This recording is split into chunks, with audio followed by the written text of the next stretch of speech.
अभी हमारे पास वो ताकत धक्का मत यार, राजनीतिक ताकत, जिस ताकत के बल पे ऐसे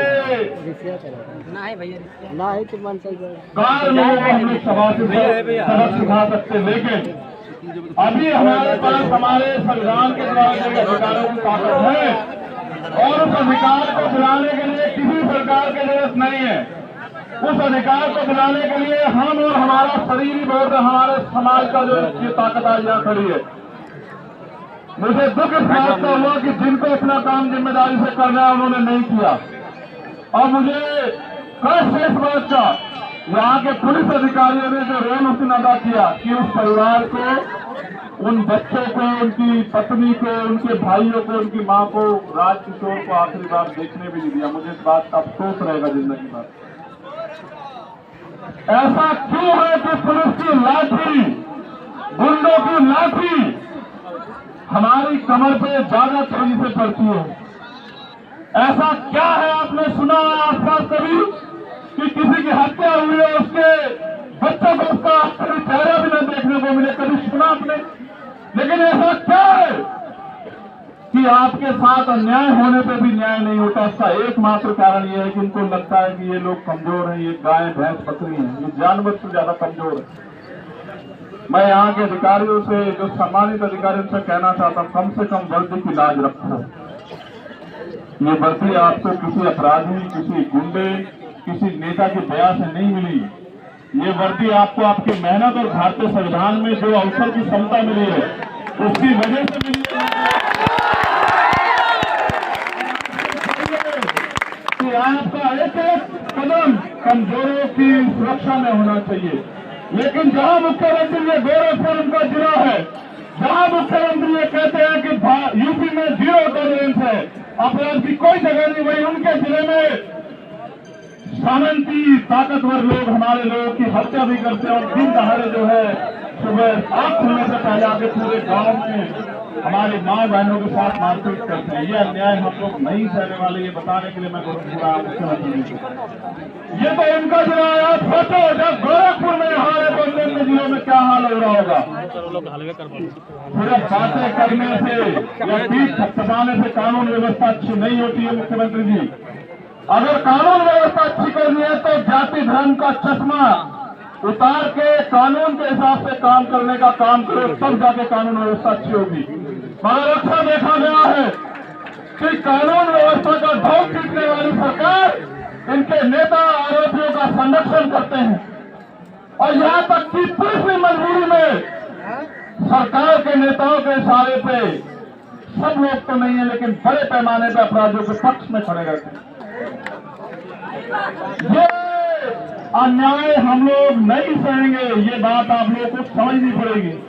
और जो बात मैं आपसे कह रहा हूँ, स्पेशली नौजवानों से कह रहा हूँ, अगर इस तरह मरना है तो फिर लड़ना सीखो।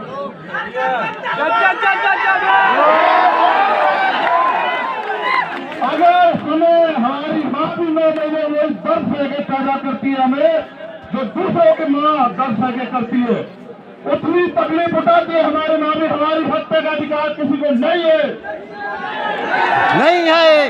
हमें हत्या हमारे नसीब में लिख दी गई है, तो हमारे लोगों को इसके खिलाफ लड़ना भी आना चाहिए। क्यों मरे हो? क्या तुम्हारे शरीर में जोर में अपनी रक्षा नहीं कर सकते तुम लोग? किसके भरोसे? क्या फर्क है जवान में, वर्दी के अलावा तुम में और जवान में क्या फर्क है बताओ? तुम भी समाज की सिपाही हो, अपनी रक्षा स्वयं करो। और मैं मुख्यमंत्री से कहना चाहता हूँ, मीडिया के लोग भी आए, अगर वास्तविकता में आप न्याय करना चाहते हो, नहीं चाहते कि दलितों के साथ, कमजोरों के साथ, पिछड़ों के साथ अन्याय हो, तो आप ये लाइसेंस हमारे लोगों को भी देने का काम करो। हम अपनी रक्षा स्वयं करेंगे। आप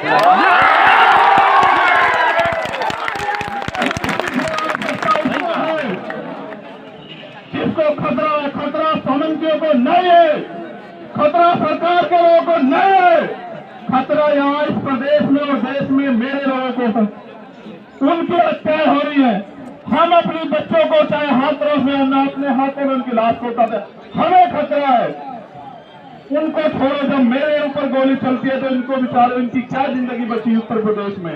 लेकिन याद रखना, ये अन्याय हमें तोड़ नहीं सकता, ये अन्याय हमें डरा नहीं सकता। अपने ऊपर होने वाले के अन्याय का जवाब हम लोग आने वाले समय में देंगे, ये बात आप याद रखना। कमजोर लोगों, और मेरे कमजोर लोग रोने से अच्छा है एक दूसरे के हाथ पकड़ के एक दूसरे की ताकत बनो, ढाल बनो, एक दूसरे का संरक्षण करो, रक्षा करो। तुम्हारी संख्या इतनी है कि दुश्मन की गोलियां कम पड़ जाएंगी। मैं आपसे कहना चाहता हूं, आंखों का पानी सूख गया, इतनी बार तकलीफ होती है। जितनी ताकत से आप यहाँ आए हो मेरे आने पर, हर अन्याय के खिलाफ इतनी ताकत से जाओ कि हर ताकतवर को, सावंती को, हर अन्याय अत्याचारी को पता लग जाए कि तेरे दिन अब ज्यादा नहीं है उत्तर प्रदेश में। और मैं प्रशासन के लोगों से कहना चाहता हूं, जो मांगे हमने रखी हैं परिवार के लिए और उन लोगों के लिए जो घायल हैं, अगर उन मांगों को 15 दिन में पूरा नहीं किया गया, 15 दिन उनके, 16वां दिन हमारा, मैं वचन देके कहता हूं अपने परिवार को,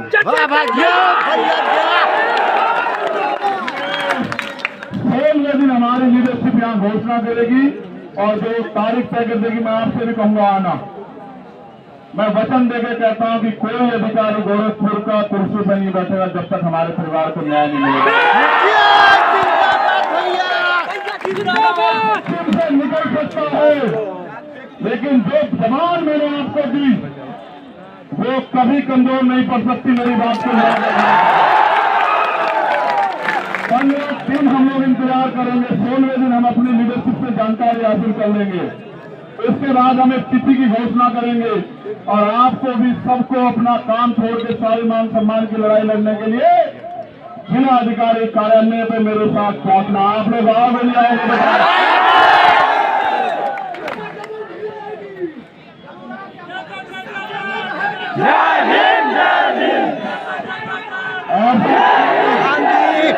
ऐसा तो नहीं कि हमारी जिम्मेदारी तो अदा होगी है। उस दिन तो हम चले गए थे, हमको 2 आंसू बहा है, हमको 4 नारे लगाया है। अब हम क्या करेंगे? राजकिशोर के घर जाके? ऐसा तो नहीं होगा, ऐसा तो नहीं होगा कि राजकिशोर का परिवार, ऐसा तो नहीं होगा मेरा एक राजकिशोर का परिवार ये सोचेगा कि ये भी लोग झूठे निकले नेताओं की तरह। तो चलो मेरे साथ हाथ उठा के वचन दो कि जब भी तारीख डिसाइड हो जाएगी, जब भी तारीख डिसाइड होगी, आप जितने लोग यहाँ हो, एक एक आदमी को और लेके जो है गोरखपुर में जाएंगे। कि हम वचन देते हैं, हम वचन देते हैं, को साथी को लेकर की स्थिति तय होगी। गोरखपुर जिलाधिकारी कार्यालय पे पहुंचेंगे, निश्चित कानून होगा। क्या तो हमारे परिवार को न्याय मिलेगा या फिर हम वहां लड़ते लड़ते अपनी जान दे देंगे, लेकिन झुकेंगे नहीं।